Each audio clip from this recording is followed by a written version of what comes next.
पटना में अब तोड़ा ट्रैफिक नियम तो पुलिस करेगी बीच सड़क पर ऐसा स्वागत। बीते दिनों पटना जंक्शन के पास ऐसा नजारा देखने को मिला जिसे देखकर राहगीर और चालक दोनों हैरान रह गए। सड़क पर हलचल, बसें, ऑटो और ई रिक्शा घूमते हुए दिखाई दे रहे थे, लेकिन इन सबके बीच ट्रैफिक पुलिस की नई रणनीति ने सबकी निगाहें खींच ली है। जी हाँ, अब नियम तोड़ने वाले चालकों को माला पहननी पड़ रही है। ये माला किसी सम्मान के लिए नहीं, बल्कि शर्मिंदा करने और नियम का पालन करवाने के लिए है। गुरुवार सुबह जंक्शन गोलंबर के पास डीएसपी प्रशांत कुमार और अनिल कुमार के नेतृत्व में ये अनोखा अभियान शुरू किया गया। सड़क पर हर कदम पर अधिकारी पैनी नजर रख रहे थे। वही बस चालक अगर निर्धारित समय से ज्यादा ठहरते हैं, हेलमेट नहीं पहनते, गलत पार्किंग करते हैं या ट्रिपल राइड करते हैं, तो उन्हें तुरंत माला पहनाई जाती है। ये देखकर कई चालक थोड़ा हंसे, कुछ शर्मिंदा हुए, लेकिन सबको समझ में आ गया कि अब नियमों की अनदेखी नहीं चलेगी। कैसे चल रही है नियम का अभियान, हम आपको बताते हैं कि पूरब की तरफ जाने वाली बसों का ठहराव सिर्फ 3 मिनट का तय है।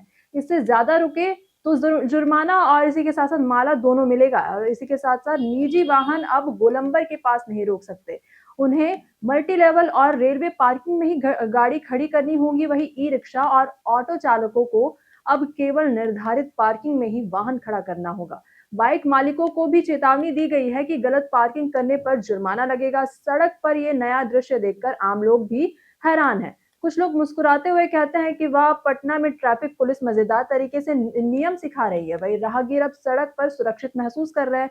बच्चे, महिलाएं और बुजुर्ग आसानी से अपने रास्ते पर जा सकते हैं, क्योंकि सड़कें अब अधिक व्यवस्थित और जाम मुक्त दिख रही है। वही माला पहनना चालकों पर तुरंत असर डालता है। कई चालकों ने बताया कि पहले वे नियम तोड़ते थे क्योंकि कोई सजा नहीं होती थी, लेकिन अब सार्वजनिक रूप से शर्मिंदा होने के बाद उन्हें नियम पालन करना पड़ रहा है।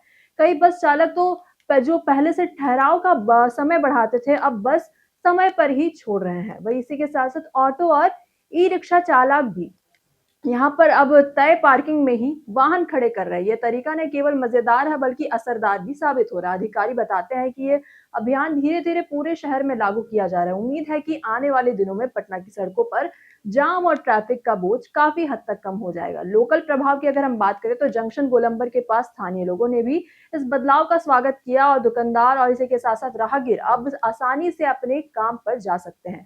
स्थानीय बस और ऑटो मालिक भी इस नए नियम को समझने लगे हैं। अब ट्रैफिक नियम तोड़ने पर केवल जुर्माना ही नहीं, बल्कि माला पहनने जैसी सजा भी मिलती है, जिससे नियम का पालन करने की प्रेरणा मिलती है। वही पटना पुलिस का कहना है कि ये केवल एक शुरुआत है। आने वाले समय में पूरे शहर में नियम पालन और इसी के साथ साथ अभियान को और ज्यादा मजबूत किया जाएगा। उनका मकसद साफ है कि सड़कों पर जाम कम करना, राहगीरों की सुरक्षा और ट्रैफिक नियमों का पालन सुनिश्चित करना। तो अगर आप सोच रहे हैं कि मैं थोड़ी देर के लिए हेलमेट नहीं पहनूं या बस थोड़ी देर और रुक जाऊं, तो सावधान। पटना पुलिस अब मजाक नहीं कर रही, क्योंकि ट्रैफिक तोड़ा तो अब माला पहनो, यही नियम है।